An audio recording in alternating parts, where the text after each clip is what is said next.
So what I have here is F.R.E.A.K.S. F.R.E.A.K.S was made by Sapphire and released by Midway in 1998 for the PC, N64, and PlayStation.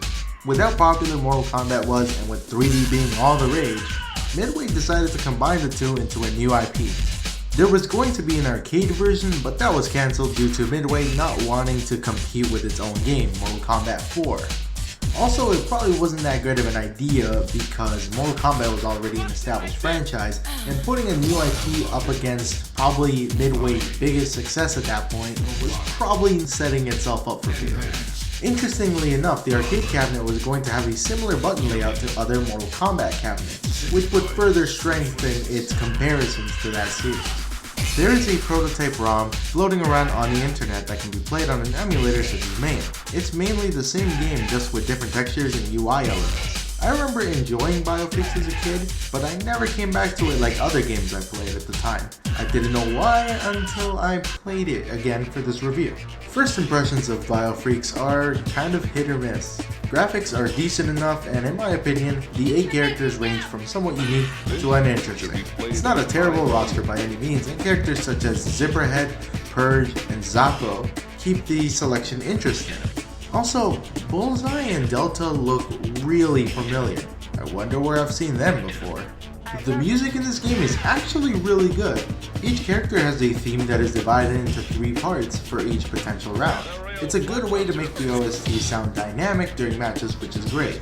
The themes fit their respective characters well, with some sounding very heavy and intense, and others sounding much more energetic.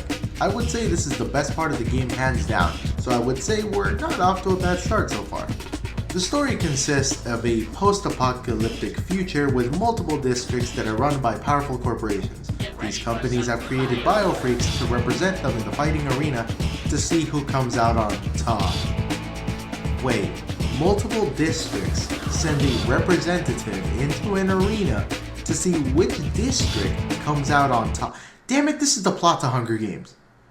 Suzanne Collins didn't rip off Battle Royale, she ripped off F.R.E.A.K.S. Hashtag Freakgate needs to become a thing. No one's with me? Really? No? Just me? Whatever. You know, I'm not salty. Just regardless, the story is functional, but not really engaging enough or interesting, except for the fact that F.R.E.A.K.S is an abbreviation. Yeah, really. It stands for Biological Flying Robotic Enhanced Armored Killing Synthoids. Yeah, I thought they were just called freaks because they were hideous, but hey, that works too. Now, is it fun to control these said freaks? I will give the gameplay credit. It has interesting design choices, keeping a ground game similar to MK4 with side steps and 5 main buttons, but with arena style fighting. And this was a year before Power Stone, so this was a pretty fresh idea. Every character can engage in flight for a limited amount of time, allowing them to get to several different parts of the arena. Characters have a unique wake-up attack that they can do, but it sucks. It's a little too slow and there really isn't any advantage to doing it. Inputs are a mix of Street Fighter, Tekken, and Mortal Kombat. You have your back-forward motions like in Mortal Kombat, half circles like you see in Street Fighter, and really awkward button combinations that you would find in a game like Tekken. It makes sense there since it was originally an arcade game, so certain button combinations felt more natural with an arcade control scheme with the buttons laid out in front of you. Also, in the console versions of Tekken, you could map one of your triggers to be something hard to press, like triangle plus X or square plus circle, something you can't do in F.R.E.A.K.S. Most arenas are either multi-leveled or contain hazards. This means that stage selection comes into play significantly because some characters such as Zappo and Zipperhead do much better on flatter arenas, while characters like Sabotage can play multi-level stages really well. The game is really centered around zoning or keep-away gameplay, with multiple really damaging projectiles while both grounded and in play. To balance this out, everyone has a limited shield that is invincible to projectiles. This encourages you to rush your opponent down, but when you get up close and personal, you start seeing more flaws. The hand-to-hand combat is kind of lackluster. The grounded combat really isn't that game-changing either. Every character has a couple of chain combos in which you press attacks in a certain order in rapid succession, similar to UFK3. This makes combos pretty limited, but it works fine for this type of gameplay.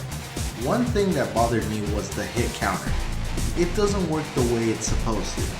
For example, this right here is an inescapable 6-hit combo. It registers as 2 separate combos because they're 2 separate strings. What? Then what's the point? It even counts it as a combo if they're blocking. I know that's nitpicky and I won't hold it against the game, but it's dumb and I had to point it out.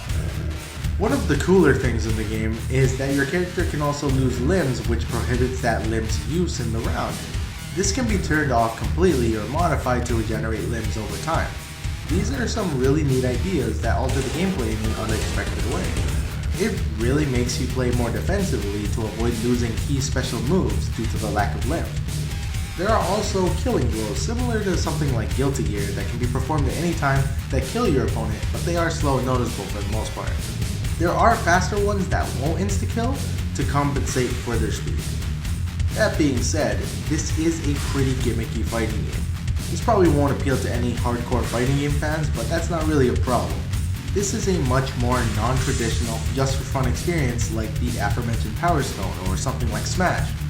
I would like to clarify, I'm not saying Smash isn't a competitive fighting game. It's actually a scene that I follow from time to time. It's just that it was meant to be a more non-traditional party game like Mario Kart or Mario Party, which by the way, fuck that game.